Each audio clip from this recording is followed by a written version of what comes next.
രാമായ രാമചന്ദ്രായ രാമഭദ്രായ വേതസേ രഘുനാഥായ നാഥായ സീതായ പദയേ നമഃ. കൂജന്തൻ രാമ രാമേതി മധുരം മധുരാക്ഷരം ആരുഹ്യ കവിതാശാഖാം വന്ദേ വാൽമീകി കോകിലം. ജാനകീ ജീവനസ്മരണം ജയ ജയ രാമ രാമ. നമസ്കാരം. സനാതനധർമ്മ സംഹിതകൾ പങ്കുവയ്ക്കാനായുള്ള ചാനലായ നാദശ്രീയിലേക്ക് എല്ലാവർക്കും സ്വാഗതം. പ്രിയരെ, ചാനൽ സബ്സ്ക്രൈബ് ചെയ്യാനും ലൈക്ക് ചെയ്യാനും ഓർമ്മപ്പെടുത്തിക്കൊള്ളുന്നു. രാമായണ വിചാര പരമ്പരയിൽ നമ്മൾ കുംഭകർണൻ്റെ വധം വരെയുള്ള ഭാഗമാണ് പറഞ്ഞു വെച്ചത്. ആ വലിയ ശരീരം മുറിഞ്ഞ് കഴുത്ത് മുറിഞ്ഞ് സമുദ്രത്തിൽ വീണു ചോരക്കളമായി സമുദ്രം മാറുകയും വലിയ ശബ്ദത്തോടു കൂടിയിട്ട് ഒരനർത്ഥം കൂടി ഇല്ലാതായി നാരദൻ സ്തുതിച്ചു. ഇന്നിതാ കുംഭകർണൻ വധിക്കപ്പെട്ടു. താമസിയാതെ രാവണനും വധിക്കപ്പെടും. പാതിയും പോയത് ഭൂമിയുടെ ഭാരം എന്നാണ്. മുഴുവനെ പോവും. രാവണനും കൂടി വധിക്കപ്പെട്ടാൽ അങ്ങനെ ഒരുപാട് സ്തോത്രങ്ങളെ കൊണ്ട് സർവേശ്വര അന്നന്ന് ഈ ലോകത്തിൽ ഉള്ള പ്രശ്നങ്ങളെ ഇപ്രകാരം നേരിട്ട് തരയണമേ, അങ്ങില്ലാണ്ടാക്കി തരയണമേ, പ്രശ്നങ്ങളെ പരിഹരിച്ച് തരയണമേ. അങ്ങനെ രാവണൻ വളരെ ദുഃഖിച്ചു. തൻ്റെ സഹോദരനായിട്ടുള്ള കരുത്തനായിരുന്നു കുംഭകർണൻ. അദ്ദേഹത്തിൻ്റെ തിരോധാനം കുംഭകർണൻ മരിച്ചോരു വൃത്താന്തവും കമ്പം വരുമാറു കേട്ടു ദശാനനൻ മോഹിച്ച് ഭൂമിയിൽ വീണു പുനരുടൻ മോഹവും തീർന്നു മുഹൂർത്തമാത്രം കൊണ്ടു. വളരെ ദുഃഖമായിട്ട് പറഞ്ഞു. അതികായനാണ് പിന്നത്തെ കഥാപാത്രം. അതികായനെ അയച്ചു. അതികായനെയും വധിക്കു. പുഷ്കരസംഭവ ബാണം പ്രയോഗിച്ചു. ബ്രഹ്മാസ്ത്രമാണ് ഒരുവിധം വധിക്കാൻ ബുദ്ധിമുട്ടുള്ളവരെയൊക്കെ വധിക്കാനുള്ള മാർഗം. തൽക്ഷണേ കണ്ഠം മുറിച്ചാൻ അതുനേരം ഭൂമോപതിച്ചോർ അതികായ മസ്തകം ആമോദം ഉൾക്കൊണ്ടടുത്തു കപികുലൻ രാമാന്തികയെ വെച്ചു കൈതൊഴുതിയിടിനാൻ. ദാ ഒരാളും കൂടി പോയിട്ടുണ്ട് ഭഗവാന് ഉപദ്രവം തീരാൻ. ആ തല, അതികായൻ്റെ തല കാക്കൽ വെച്ച് നമസ്കരിച്ചു. വളരെ ദുഃഖിച്ചു രാവണൻ. ദാ ഒരാളും കൂടി തൻ്റെ ബലം പോയി. ഇനി ഇന്ദ്രജിത്ത് മകനായിട്ടുള്ള രാവണി എന്ന് പറയാം, മേഘനാഥൻ ഒക്കെ ഒന്ന് തന്നെയാണ്. മക്കളും തമ്പിമാരും മരുമക്കളും ഉൾക്കരുത്തേറും പടനായകന്മാരും മന്ത്രികളും മരിച്ചിടിനാരേറ്റം അവരെന്തിനി നല്ലതു ശങ്കരാ ദൈവമേ. ഈശ്വര, എൻ്റെ വലം കൈയും ഇടം കൈയും ഒക്കെ പോയിരിക്കുന്നുവല്ലോ. ഞാനിനി എന്താണ് ചെയ്യുക? ഇനി ഒറ്റ ആളേ ഉള്ളൂ, പുത്രൻ.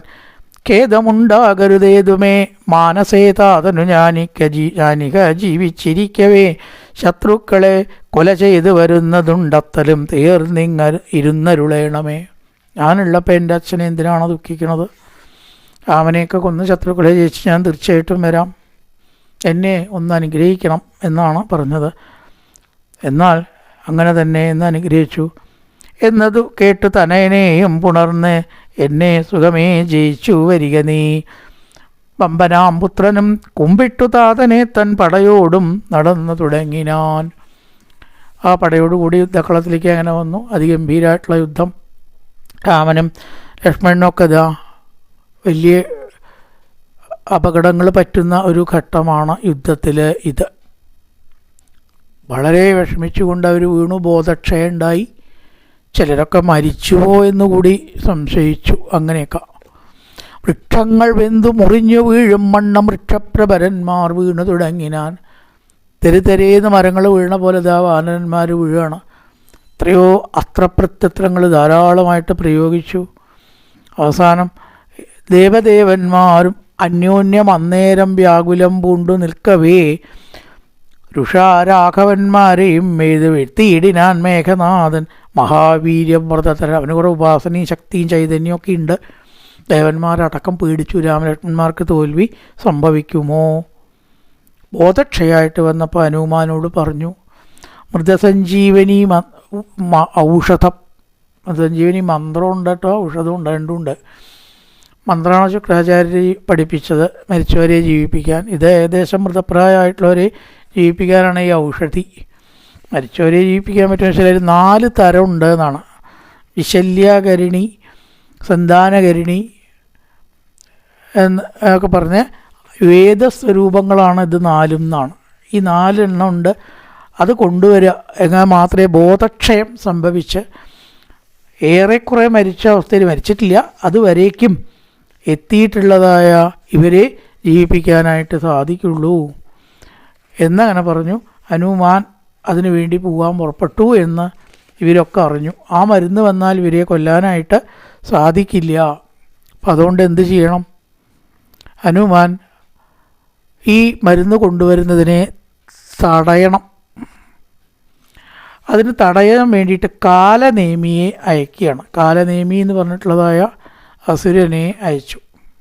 എങ്ങനെയെങ്കിലും സമയത്തെത്താണ്ടിരുന്നാലും മതിയില്ല, കുറച്ച് താമസിപ്പിച്ചാലും അപ്പോൾ ഇവർ പ്രാണൻ വെടിയും. അഥവാ എത്തിയില്ല വെച്ചാൽ, എത്തുകയാണെങ്കിൽ തന്നെ നേരം വൈകിട്ട് എത്താവോ, എത്തിയില്ലെങ്കിൽ അത്രയും നന്നായി. എന്തെങ്കിലും പറഞ്ഞ് ഇതിൽ നിന്ന് പിന്തിരിപ്പിക്കാൻ വേണ്ടിയിട്ട് കാലനേമിയെ അയച്ചു. അപ്പോൾ കാലനേമി പറഞ്ഞു, അങ്ങ് കാട്ടിക്കൂട്ടുന്നതെല്ലാം ആപത്തിനാണ്. ദേഹബോധമാണ് എല്ലാറ്റിനും ആപത്തിന് കാരണം. അതുകൊണ്ട് ഈ സീതയുള്ള ഈ ഭ്രമം അങ്ങേക്ക് സർവനാശം വരുത്തും. രാവണൻ ക്രോധിച്ചു. ഉപദേശം എനിക്ക് വേണ്ട, അനുസരണം പ്രവൃത്തിയാണ് എനിക്ക് വേണ്ടത് എന്നങ്ങനെ ചിന്തിച്ചു. കാലനേമിയെ അയച്ചു. ശരി, ഞാൻ പറഞ്ഞു എന്ന് മാത്രമേ ഉള്ളൂ, മരിക്കാണ്ടിരിക്കാൻ എനിക്ക് പറ്റില്ല. കാരണം അങ്ങയുടെ വൃത്തിനായ പിന്നെ എന്താ ഫലം? മരണം തന്നെ. അത് അംഗീകരിച്ചുകൊണ്ട് അങ്ങ് പറഞ്ഞത് കേട്ട് ഞാൻ പോവുകയാണ്. കാരണം അല്ലെങ്കിലും അങ്ങ് എന്നെ കൊല്ലും, പിന്നെ ഇപ്പം എന്താ ചെയ്യാതിരുന്നിട്ട് കാര്യം എന്നങ്ങനെ പറഞ്ഞ കാലനേമി എങ്ങനെയെങ്കിലും ഇതിനെ മുടക്കണം, അല്ലെങ്കിൽ കുറേ താമസമെങ്കിലും ഉണ്ടാക്കണം എന്നങ്ങനെ കരുതി ഹിമാലയത്തിൽ ഒരു ആശ്രമം ഉണ്ടാക്കി ഒരു തപസ്വിയായിട്ടും ഋഷിയായിട്ടും അവിടെ എങ്ങനെ കഴിഞ്ഞുകൂടുകയാണ് എന്നാണ്. അങ്ങനെ ഹനുമാൻ വന്ന് തിരയുകയാണ്. എവിടെയാണ് മരുന്ന് കിട്ടുക, എവിടെയാണ് നിൽക്കുന്നത് എന്ന് തിരഞ്ഞു പോകുമ്പോൾ ഈ ആശ്രമം കണ്ടു. ഈ ഒരു ആശ്രമം ഞാൻ മുമ്പ് കണ്ടിട്ടില്ലല്ലോ, ഇതെന്താ ഇപ്പം ഇവിടെ എങ്ങനെ ഒരു ആശ്രമം ഉണ്ടാവാൻ കാരണം? വല്ലവരും പിന്നീട് വന്ന് സ്ഥാപിച്ചതാവാം, കണ്ടതിന് ശേഷം ആശ്രമം സ്ഥാപിക്കാമല്ലോ. കാണാത്തപ്പതില്ല അപ്പതുണ്ടാകുന്ന അങ്ങനെ ആവാം എന്നൊക്കെ തെറ്റിദ്ധരിച്ചു. എന്തായാലും ഇതല്ലാത്തൊരു ദാഹം കൃത്രിമമായിട്ട് ഈ കാലനേമി ഹനുമാനെ സൃഷ്ടിക്കുകയാണ്. അപ്പോൾ അസാധാരണമായിട്ടുള്ള ദാഹം ഉണ്ടാവും ചിലപ്പോൾ നമുക്കല്ലേ. സാധാരണ നിലയ്ക്കുള്ളതല്ലാത്തത് കൊണ്ട് ഒരു നിലയ്ക്കും നിക്കക്കള്ളി ഇല്ലാത്ത ദാഹം പോലെയൊക്കെ തോന്നി. അപ്പോൾ ഈ കാലനേമിയോട് പറഞ്ഞു, ഇവിടെ എവിടെയാണ് വെള്ളം കിട്ടുക? വെള്ളം എൻ്റെ കമണ്ടലൂലുണ്ടല്ലോ, അത് നീ കുടിച്ചുകൊള്ളുക എന്ന് പറഞ്ഞ് സ്നേഹം നടിച്ച് താപസവേഷം പൂണ്ട കാലനേമി വെള്ളം കൊടുത്തു. അയ്യോ, ഈ വെള്ളം കൊണ്ടൊന്നും എനിക്ക് മതിയാവില്ല, കുറേ കൂടി ജലാശയം ഉള്ള സ്ഥലം ഉണ്ടെങ്കിൽ പറഞ്ഞു തരൂ, കുറച്ച് ദൂരത്താണെന്ന് പറഞ്ഞു. അവിടെ പോയാൽ കിട്ടും എന്നങ്ങനെ പറഞ്ഞ് അവിടേക്കാണ് പോവുകയാണ്. അപ്പോഴാണ് ഭയങ്കരനായിട്ടുള്ളൊരു മകരി, അതായത് മുതല, ഹനുമാൻ്റെ കാലിൽ പിടിച്ചു.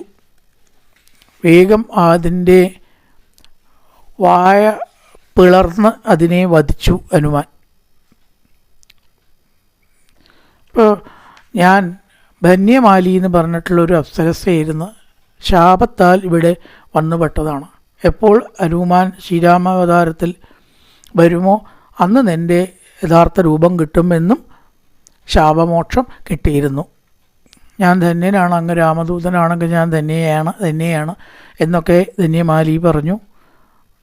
അവൾ സുന്ദരമായിട്ടുള്ള രൂപം സ്വീകരിച്ച് ആകാശത്തിലേക്ക് പോവുകയും ചെയ്തു. മാത്രമല്ല അവിടെ കണ്ട മഹർഷി കള്ളനാണ് എന്നും അസുരനാണ് എന്നും കാലനേമിയാണ് എന്നും വിശ്വസിക്കരുത് എന്നുമുള്ള ഒരു വൃത്താന്തം, വിലപ്പെട്ട ഒരു വൃത്താന്തം കൊടുത്തു.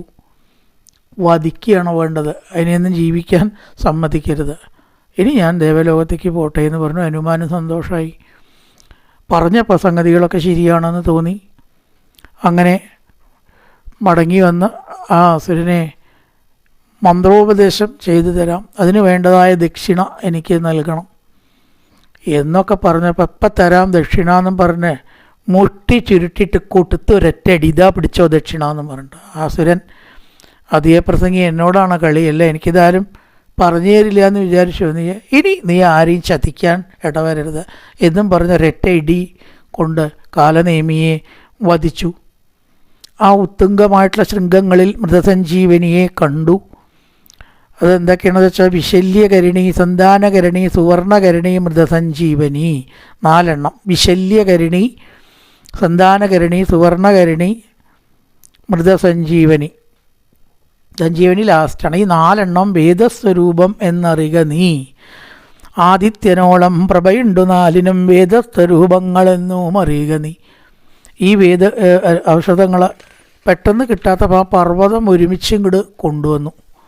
പർവ്വതം ഒരുമിച്ച് കൊണ്ടുവന്ന് ആ ഔഷധം കൊടുത്തു. അതൊക്കെ കാറ്റ് തട്ടിയപ്പോഴൊക്കെ എന്നെ മൃതസഞ്ജീവനി എന്ന് പറഞ്ഞാൽ മരിച്ചവരും കൂടി ജീവിക്കും എന്നാണ്.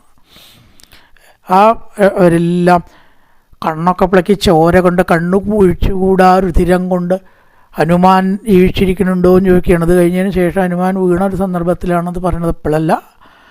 ഏതായാലും ഹനുമാൻ മരിച്ചാൽ എല്ലാവരും മരിച്ചതിന് തുല്യമാണ് എന്നൊക്കെ പറയണു.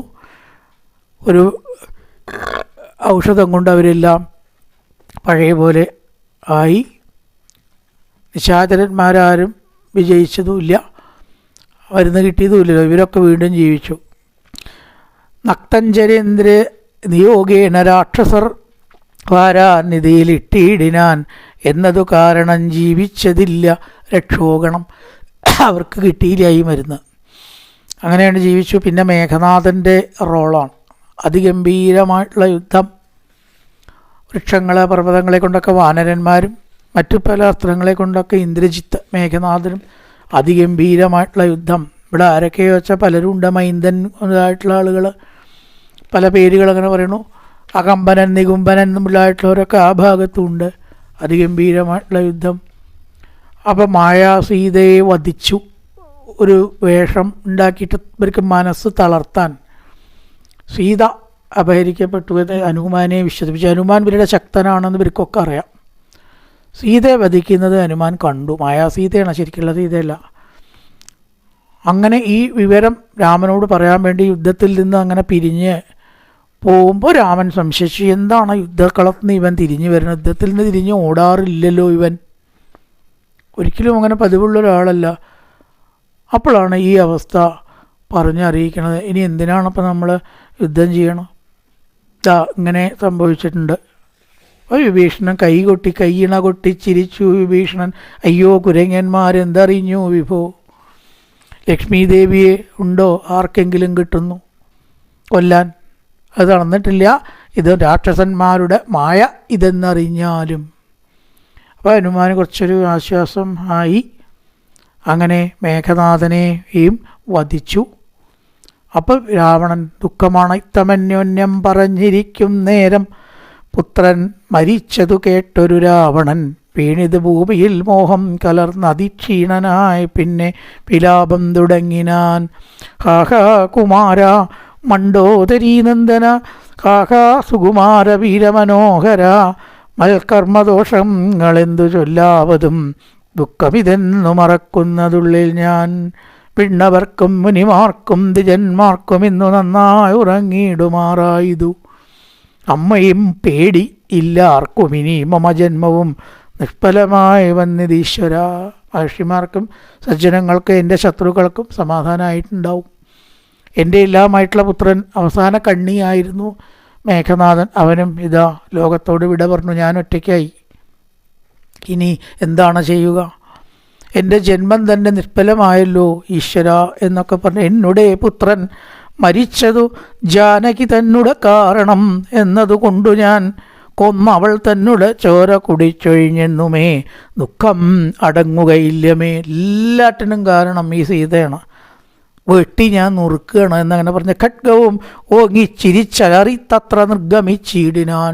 ക്രുദ്ധനാൻ രാവണൻ. പുത്രൻ മരിച്ച ദുഃഖമുണ്ട്, പരാജയബോധമുണ്ട്.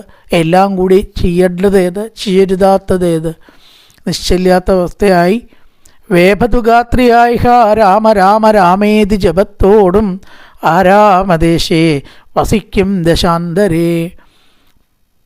ബ്രഹ്മകുലത്തിൽ ജനിച്ച ഭവാനിക നിർമ്മലനെന്നു ജഗത്രയ സമ്മതം ഉപദേശിച്ചു സുപാർശ്വൻ. ബ്രഹ്മകുലത്തിൽ ജനിച്ചിട്ടുള്ള അങ്ങ് സ്ത്രീവധം എന്താണ് ചെയ്യുന്നത്? കുബേരൻ്റെ സഹോദരനാണ്. 3 ലോകത്തിലും വന്ധ്യനായിരിക്കുന്ന രാക്ഷസരാജനാണ്. സാമവേദജ്ഞനാവുക. ഇത്രയും യോഗ്യതയുള്ള അങ്ങ് സ്ത്രീവധം ചെയ്തിട്ട് ഒരു തെറ്റായിരിക്കുന്ന കീർത്തി ഉണ്ടാക്കാൻ പാടുമോ? ബോധമുള്ളവൻ ഭാർഗവ ശിഷ്യൻ, ശുക്രാചാര്യരുടെ ശിഷ്യൻ, ഇതൊക്കെ വിനയവാൻ എന്നൊക്കെ ലോകം പ്രകീർത്തിക്കുന്നതായിട്ടുള്ള രാജ്യൻ ഈ സ്ത്രീവധം അങ്ങേക്ക് ഗുണം ചെയ്യുന്ന എങ്ങനെ അങ്ങ് കണക്കാക്കി? ജാനകി ദേവി ഇതായിട്ട് ഇതൊന്നും ഇല്ലാണ്ടിരിക്കണം. മാനവന്മാരെയും വാനരന്മാരെയും മാനേന പോർ ചെയ്ത് കൊന്നുകളഞ്ഞു നീ ജാനകി ദേവിയെ പ്രാപിച്ചു കൊള്ളുക, മാനസതാപോന്തോരെ നീ കീടുക. രാത്രിഞ്ചരേന്ദ്രപ്രവരാ പ്രഭോ മയാഥാർത്ഥം വിരവോട് പോരിക പോരിനായി. പിന്നെ യുദ്ധത്തിന് പുറപ്പെട്ടു. സ്ത്രീവധം ഒഴിവാക്കുക, സ്ത്രീവധം ഒഴിവാക്കുക, അതേ പറഞ്ഞുള്ളൂ. യുദ്ധത്തിൽ ജയിക്കേണ്ട എന്ന് പറഞ്ഞിട്ടില്ല. വേണ്ടത് എന്താണ്? യുദ്ധം ജയിക്കുക. അത് ക്ഷത്രിയന് പറഞ്ഞിട്ടുള്ളത് ശരി, തെറ്റല്ല. ഇപ്പോൾ യുദ്ധത്തിൽ ചെയ്യണം, ശത്രുക്കളെ ജയിക്കണം, പക്ഷേ സ്ത്രീവധം ശരിയല്ല എന്ന് സുദർശൻ ഉപദേശിച്ചു. വളരെ പാപം ചെയ്യാൻ ഒരുങ്ങുന്ന ദശാനനൻ പിന്നീട് ഈ ദൈവാധീനം ഉണ്ടാക്കാൻ വേണ്ടി ശുക്രാചാര്യനെ നമസ്കരിച്ചു. എന്താണ് ഗുരുനാഥ ഞാൻ ഇനി ചെയ്യേണ്ടത്? ഹോമം നടത്തണം. ആ ഹോമത്തിൽ ദൈവാധീനം ഉണ്ടാക്കിയാൽ ആർക്കും തന്നെ ജയിക്കാൻ സാധിക്കില്ല. ആ മന്ത്രോപദേശം മുതലായിട്ടതെല്ലാം പറഞ്ഞു. ഒരുക്കങ്ങളൊക്കെ എഴുതി കൊടുത്തു. വേണ്ടതെല്ലാം ചെയ്ത് സാധനങ്ങൾ സമാഹരിച്ച് നികുംബിലയിൽ അതിഗംഭീരമായിട്ടുള്ള ഹോമം, രാവണി നടത്തിയിട്ടുള്ള ഹോമം അതിനെയും മുടക്കി. ഹോമപ്പുക ആകാശത്തേക്ക് ഉയരുന്നത് കണ്ടപ്പോൾ ഹോമം തുടങ്ങി ദശാനനൻ മന്നവാ ഹോമം കഴിഞ്ഞുകൂടിയിടുകിൽ എന്നുമേ നാം അവനോട് തോറ്റിടും മഹാരനെ. കർമ്മങ്ങൾക്കൊക്കെ ബലമുണ്ട്, അല്ലെങ്കിൽ ഇങ്ങനത്തെ കാര്യങ്ങളുണ്ടാവുമോ ലോകത്തിൽ? വെറുതെ വ്യായാമത്തിൽ ആരെങ്കിലും കർമ്മം ചെയ്യുന്നതിന് ഹോമം മുടക്കുവാനായി അയച്ചിടുക. സാമോദമാശ കപികുലവീരൻ, ഇതെങ്ങനെയെങ്കിലും മുടക്കണം. കപിവീരന്മാരെ അതിനയക്കി അവർ വിചാരിച്ചാൽ അത് നടക്കും. 100 കോടി പടയോട് കൂടിയിട്ട് വാനരന്മാർ ദിഗുംബരയിലേക്ക് ഹോമം നടക്കുന്ന സ്ഥലം സൂചിപ്പിച്ചു ഒരാൾ. അവിടെ ഒരാളുണ്ടായിരുന്നു, ഈ വിഷ്ണുവിൻ്റെ പത്നിയോ മറ്റാണ് ആരോ സൂചിപ്പിച്ചു ഈ ഹോമം നടക്കുന്ന സ്ഥലം ഇന്ന വിധത്തിലാണെന്നും പറഞ്ഞ് കാണിച്ചു കൊടുത്തു. അവർ മണ്ടോദരിയെ പിടിച്ച് അപമാനിച്ചു, വസ്ത്രം അഴിച്ചു, മുടിയടിച്ചു. വാനരന്മാരുടെ തല്ലുകൊണ്ടിടുവാൻ ഞാൻ എന്ത് ദുഷ്കൃതം ചെയ്തതു ദൈവമേ, നാണം നിനക്കില്ലയോ രാക്ഷസേശ്വര, എന്തിനായിക്കൊണ്ടു നിൻ ധ്യാനവും ഹോമവും? എന്തിനാണ് ഈ ധ്യാനവും ഹോമം? സ്വന്തം പത്നിയെ അപമാനിക്കുന്നത് കണ്ടിട്ട് നിനക്കിനി എന്ത് നേട്ടം ഉണ്ടാവാണ്ട്? ഇത് കണ്ടിട്ട് എന്തെങ്കിലുമൊക്കെ ചെയ്യാൻ നിനക്ക് എങ്ങനെ സാധിക്കണം മിണ്ടാണ്ടിരിക്കാൻ? ശത്രുക്കൾ വന്നവളെ പിടിച്ചെത്രയും ബന്ധപ്പെടുത്തുന്നതും കണ്ടിരിക്കയിൽ മൃത്യു ഭവിക്കുന്നത് ഉത്തമം മേവനും. നല്ലത് പോയിട്ട് ചാവുമല്ലേ നിനക്ക്? സ്വന്തം പത്നിയെ മുടി വലിച്ച് അപമാനിക്കുന്നത് കണ്ടു നോക്കിയിട്ട് ഇത് കേട്ടു. വേഗം ആ ഹോമത്തിൻ്റെ ശേഷം അവിടെ നിന്ന് ഇങ്ങോട്ട് വന്നു. ഭാര്യാവിലാപങ്ങൾ കേട്ടു. ദശാനനൻ ധൈര്യമാകുന്ന തൻ വാളുമായി സത്വരം നങ്കതൻ തന്നോടടുത്താൻ. അത് കണ്ട് തുംഗശരീരികളായ കവികളും രാത്രിഞ്ചരേശ്വര പത്നിയെയും അയച്ചാർത്ത് വിളിച്ച് പുറത്തു പോന്നീടിനാൻ. അങ്കദൻ്റെ അടുത്തേക്ക് വന്നു. ഹോമം മുടങ്ങി. അവിടുന്ന് നീട്ടഹോമം മുടങ്ങി എന്നാണ്. വാളും കയ്യിൽ പിടിച്ച് അങ്കദനെ ആക്രമിക്കാൻ വന്നു. അത്രയും വാനരന്മാർക്കൂടെ എങ്ങനെയെങ്കിലും ഹോമം മുടക്കണം. അപ്പോൾ ദശാനന് ഈ അപകടം പറ്റുമ്പോൾ ചില തത്വബോധങ്ങളുണ്ടാവും ഇങ്ങനത്തെ ആൾക്കാർക്ക്. നാഥേ ധരിക്ക ദൈവാധീനമൊക്കെയും. ഈ ബോധവും ഇവരൊക്കെ ആദ്യം ഉണ്ടായിട്ട് സീതയെ കൊണ്ടുവരാണ്ടിരുന്നാൽ മതിയായിരുന്നു, ഈ അപകടമൊന്നും സംഭവിക്കില്ല. ഇപ്പോൾ വലിയ തത്വജ്ഞാനതാ. നാഥേ ധരിക്ക ദൈവാധീനമൊക്കെയും ഒക്കെ ഈശ്വര സങ്കല്പമാണ്. സീതയെ കൊടുന്നതും ഈശ്വര സങ്കല്പ. ജാതനായാൽ മരിക്കുന്നതിന് മുന്നമേ കൽപ്പിച്ചതെല്ലാം അനുഭവിച്ചിടണം. ഇപ്പോൾ അനുഭവം ഇത്തരം മാമകം. അപ്പോൾ എനിക്ക് ഈ അനുഭവമായി എന്നേ ഉള്ളൂ. എല്ലാവർക്കും എല്ലാ അനുഭവം അവരൊരു വിചാരിച്ച പോലെ അല്ലല്ലോ ഉണ്ടാവുന്നത്, വിചാരിച്ച പോലെ അല്ലല്ലോ ഉണ്ടാവുന്നത്. നശ്വരങ്ങളായിട്ടുള്ള ദേഹം, പുത്രധാരാദി മോഹ വാരവശ്യങ്ങളതൊക്കെ അജ്ഞാനം കൊണ്ടാണ് ഉണ്ടാകുന്നത്. വാനരന്മാരെയും കൊന്നു വന്നിടുവൻ, അല്ലായെങ്കിലോ രാമസായകം വേറ്റു കൈവല്യവും പ്രാപിപ്പനില്ലൊരു സംശയം. അത് ശരിയാണ്. അവണ്ണ ബുദ്ധി ഇല്ലയെന്ന് നമുക്ക് പറയുക. ഞാൻ ഇനിയും പിന്മാറാനല്ല ഉദ്ദേശം, പോയിട്ടൊരു യുദ്ധം ചെയ്യന്നെ. അഥവാ ജയിച്ചാലോ സീത എനിക്ക് സ്വന്താക്കാം, അഥവാ ജയിച്ചില്ലെങ്കിലോ അല്ലായെങ്കിലോ രാമസായകമേറ്റു കൈവല്യവും പ്രാപിക്കും. ആ ഒരറിവുണ്ട്. തോറ്റാലും എനിക്ക് നഷ്ടമൊന്നുമില്ല. എനിക്ക് അപ്പോഴും ലാഭം തന്നെയാണ്. വിവരമില്ലാത്തവനോ അറിവില്ലാത്തവനോ അല്ല, രാമസായകമേറ്റാൽ മോക്ഷം കിട്ടും എന്നറിയാം. ആ ഒരു അറിവുണ്ട്. പിന്നെ തുടങ്ങി വെച്ചതാണ് യുദ്ധം, അത് മുഴുവനാക്കണമല്ലോ, അല്ലെങ്കിൽ അതിന് ധൈര്യമില്ലായ്മ എന്നൊക്കെ തന്നെയല്ലേ പറയുക. അതൊരു രാജാവിന് യോജിച്ചതല്ല.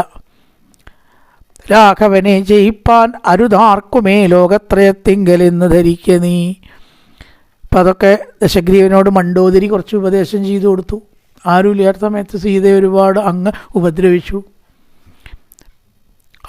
ഈ മോക്ഷപ്രദനായിട്ടുള്ള നാരായണൻ്റെ അവതാരമാണ് രാമൻ. അങ്ങ് എന്തറിഞ്ഞിട്ടാ ആ രാമനോട് ശത്രുതയ്ക്ക് പോയിട്ട് ഇത്രയും നഷ്ടം വരുത്തി വെച്ചിട്ട് മനസ്സിലായില്ലേ? അങ്ങേയും കൊല്ലും. ഹിരണ്യാക്ഷനെ കൊന്നു, ഹിരണ്യകശിപുവിനെ കൊന്നു, വാമനാവതാരം എടുത്തു. എത്രയോ അവതാരത്തിനെ പറ്റിയൊക്കെ അവിടെ പ്രസ്താവിക്കുന്നുണ്ട്. ഇപ്പം എന്തിനു വേണ്ടിയിട്ടാണ് രാമനായിട്ട് വന്നിരിക്കണം? സംശയമൊന്നുമില്ല, അങ്ങയെ കൊല്ലാനാണ്. അപ്പം അതിന് വഴി വയ്ക്കണോ? ദയവിത് ഇനിയെങ്കിലും ഒന്ന് ആലോചിച്ചൊക്കെ ഉപേക്ഷിച്ച് കാട്ടുപോയാൽ നമ്മുടെ പ്രാണനെങ്കിലും നമുക്ക് രക്ഷിച്ചുകൂടെ? പുത്രമിത്രാമാത്യ സഹോദരന്മാരെയും മൃത്യു വരുത്തി ഞാൻ ഏകനായി കാനനെ ജീവിച്ചിരിക്കുന്നതും ഭംഗിയല്ലടോ, ഭാവിച്ചവണ്ണം ഭവിക്കയില്ലൊന്നുമേ. എല്ലാവരും മരിച്ചു, പുത്രന്മാരും മരിച്ചു, അനുജനും മരിച്ചു, ബന്ധുക്കളും മരിച്ചു. ഞാൻ അല്ലെങ്കിൽ നീയെ രണ്ടാളും കാട്ടുപോയിട്ട് ജീവിച്ചു എന്ന് പറഞ്ഞാൽ അതിലൊരു അർത്ഥമുണ്ടോ? ഏതായാലും ഇത്രയൊക്കെ ഇനി ഞാനും അവിടെ മരിക്കല്ലേ ഒരു തരത്തിൽ വേണ്ടത്. അല്ലെങ്കിൽ അവരെയൊക്കെ കൊന്നിട്ട് ഞാൻ ജീവിച്ചാൽ ആ ഒരു ചിത്തപ്പേര് എനിക്കുണ്ടാവും. സ്വന്തം ജീവൻ മാത്രം നോക്കി ബാക്കിയുള്ളവരൊക്കെ മരിച്ചപ്പോഴാണ് ബോധോദയം ഉണ്ടായത്. അത് പറയിക്കണേക്കാൾ നല്ലത് രാഘവൻ തന്നോടെതിർത്ത് യുദ്ധം ചെയ്ത് വൈകുണ്ഠരാജ്യം അനുഭവിച്ചിടുവൻ. ഞാൻ രാമനായിട്ട് യുദ്ധം ചെയ്ത ഒന്നെങ്കിലോ മരിക്കും, അഥവാ ജയിച്ചാൽ ജയലക്ഷ്മി നമ്മളെ കൂടെ ഉണ്ടാവും, അല്ലെങ്കിലോ മോക്ഷമാണ് കിട്ടുക. രണ്ടായാലും യുദ്ധം ചെയ്യുക തന്നെ.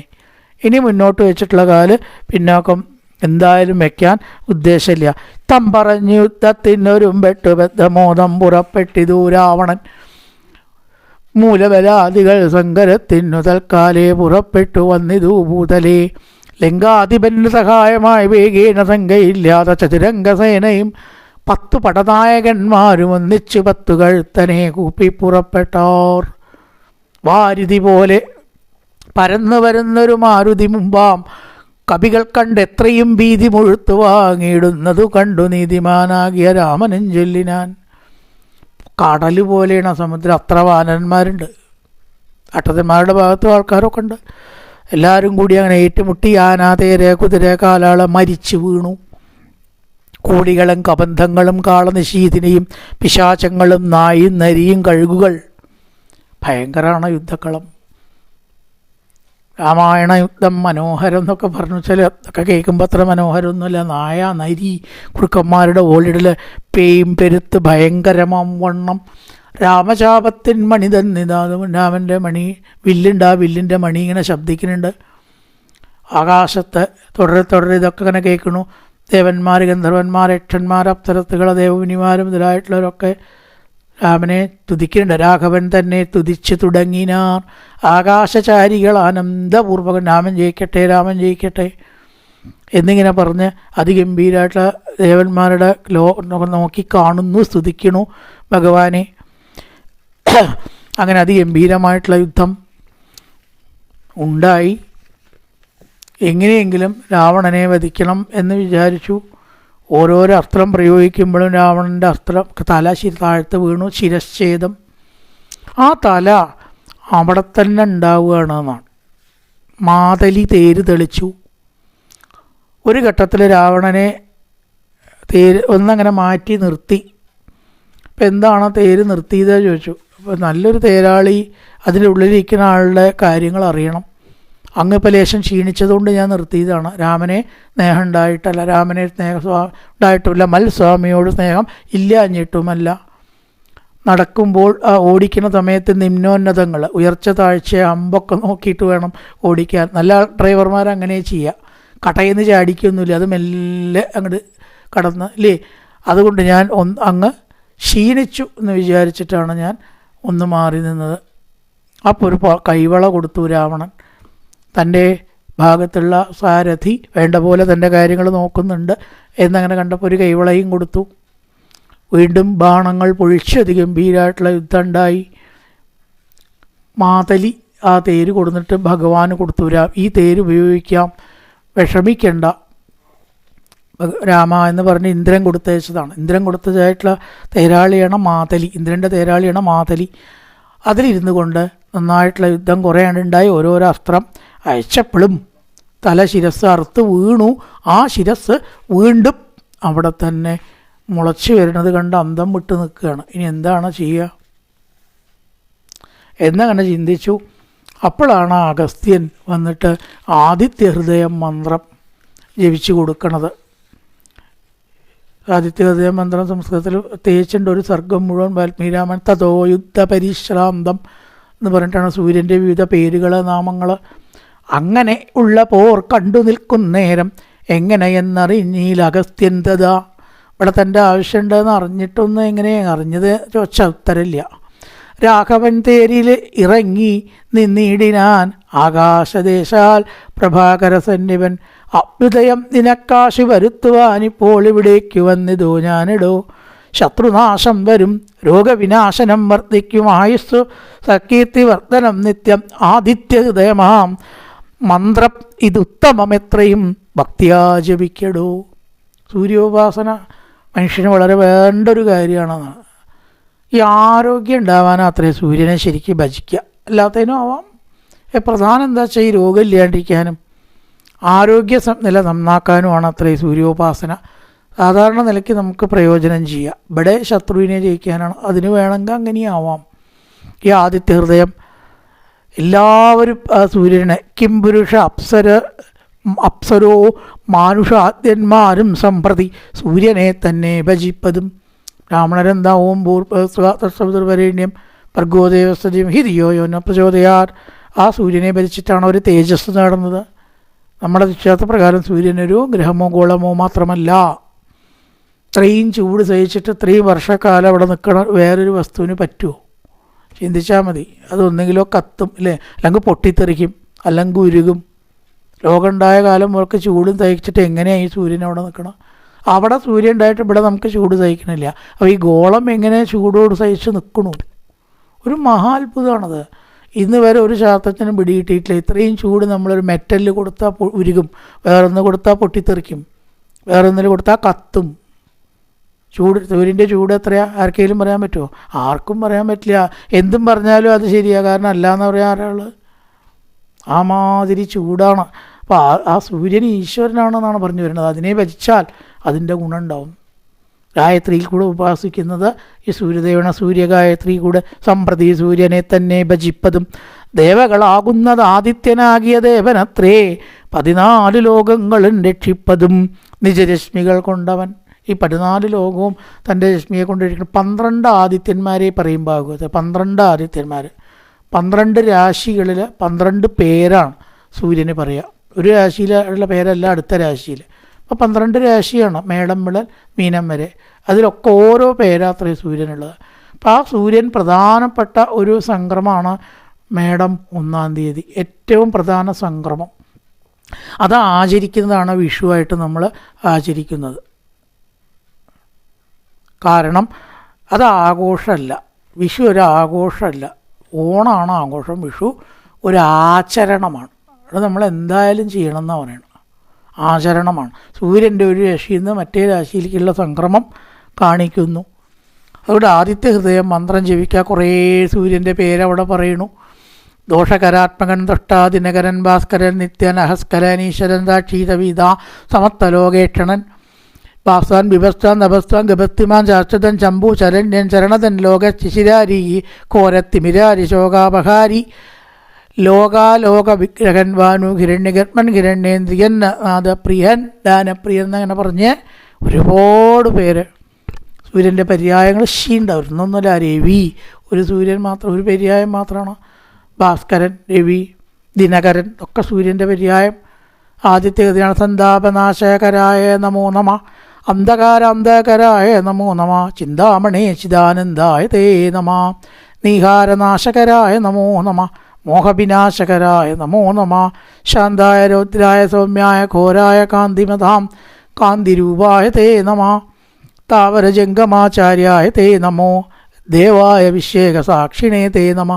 സത്യപ്രധാനായ തത്വായ തേ നമ. സത്യത്വരൂപായ നിത്യം നമോ നമ. തം ആദിത്യഹൃദയം ജപിച്ചു നീ ശത്രുക്ഷയം വരുത്തിയിടുക സത്വരം. ചിത്തം തെളിഞ്ഞകത്യോ തികേട്ട് എത്രയും ഭക്തി വർദ്ധിച്ചു. കാകുത്തനും കൂപ്പിനാൻ ചെന്നു വീണാധരോപാന്തേ മരുവിനാൻ. ആദിത്യഹൃദയം മന്ത്രമാണ് ജപിച്ചു. ഓരോരോ ശിരസ് വീണ്ടും മുളച്ചു വന്ന് മഹാബ്രഹ്മാസ്ത്രം പ്രയോഗിച്ചു. രാത്രിഞ്ചരൻ്റെ തലയൊന്ന് അറുത്തുടൻ രാത്രിയിലിട്ടാൻ. അത് നേരം അപ്പോഴേ കൂടെ മുളച്ചു കാണാ ഇതവൻ തല. പിരാസനെയും അവരെയും പിരിയും ഒരുപാട് ആളെ വധിച്ചതായിട്ടുള്ള രാമാസ്ത്രത്തിന് എന്തുകൊണ്ടാണ് രാവണത്തെ ശിരസ് ഛേദിക്കാൻ പറ്റാതിരുന്നത്? കാരണം രാവണർ വരണ്ട് തൻ്റെ നാഭിയിലൊരു കുണ്ടലുണ്ടായിരുന്നു. ആ കുണ്ടലുള്ളിടത്തോളം കൊല്ലാൻ പറ്റില്ല അത്രേ. അതിനെ എടുത്തു. അപ്പോഴാണ് കൊല്ലാൻ പറ്റിയത് എന്നൊരു പക്ഷം. മഹാബ്രഹ്മാസ്ത്രം പ്രയോഗിച്ചാണ് കൊല്ലാൻ പറ്റിയത് എന്നൊരു പക്ഷം. അതിനൊടുവിൽ എന്തായാലും ആ ശിരസ്സർത്തു രാവണനെ വധിച്ചു. ഹത്വായുദ്ധേതശാസ്ത്രം ത്രിഭുവന വിഷമം വാമകർത്തേന ചാപം ഭൂമോ വിട്ടപ്പതിട്ടൻ ഇതരകരതൃതൻ ഭ്രാമയൻ ബാണമേഘം ആരക്തോപാന്തനേർത്തശരതിരിത വപു കോടി സൂര്യപ്രകാശോ വീരശ്രീബന്ധുരാംഗഹൃദശപതിനുത പാതുമാം വീരരാമ. രാവണനെ കൊന്നിട്ട് ആ അസ്ത്രം ഇങ്ങനെ കയ്യിൽ വന്നിട്ടുണ്ട്. തിരിച്ചെത്തി കയ്യിൽ ചുഴറ്റി അടങ്ങാത്ത കോപത്തോടു കൂടി ശരദലിത വപു ആ രക്തമൊക്കെ ചിന്തിയിട്ടുണ്ട് ചോരയിൽ. ശരീരത്തിലും ഉണ്ട് ചോര. ആ തെറിച്ച ചോരകളോടുകൂടി കുപിതനായിട്ടുള്ള രാമൻ നമ്മളെ രക്ഷിക്കട്ടെ, ദിശസന്മാർ ദേവന്മാരാൽ തുതിക്കപ്പെട്ടതായിട്ടുള്ള രാമ നമ്മളെ രക്ഷിക്കട്ടെ എന്ന് പറഞ്ഞിട്ട് അധ്യാത്മരാമായണ സംസ്കൃതത്തിൽ രാവണവധം കഴിഞ്ഞിട്ടുള്ള രാമനെ വർണ്ണിച്ച് സ്തുതിക്കണത്. അതിനുശേഷം വിഭീഷണൻ്റെ രാജ്യാഭിഷേകമാണ്. രാജാവില്ലാണ്ടാവാൻ പാടല്ലോ. അപ്പം അടുത്തതായിട്ട് വിഭീഷണനെ അഭിഷേകം ചെയ്യുന്ന രംഗമാണ്. പൂർവൻ രാമതപോവനാധിഗമനം മത്വാ മൃഗങ്കാഞ്ചനം വൈദേഹീകരണം ജടായുമരണം സുഗ്രീവ സംഭാഷണം ഭാരീനിഗ്രഹണന്തമുദ്ധരണം ലങ്കാപുരീദാഹനം പശ്ചാത് രാവണ കുംഭകർണനിധനം നേതൃത്യരാമായണം. ഓം പൂർണ്ണമത പൂർണ്ണമിദം പൂർണ്ണാൽ പൂർണ്ണമുദച്യതേ പൂർണ്ണസ്യ പൂർണ്ണമാദായ പൂർണ്ണമേവാവശിഷ്യതേ. ഓം ശാന്തി ശാന്തി ശാന്തി. ഹരി ഓം ശ്രീ ഗുരുഭ്യോ നമഃ. ഹരി ഓം.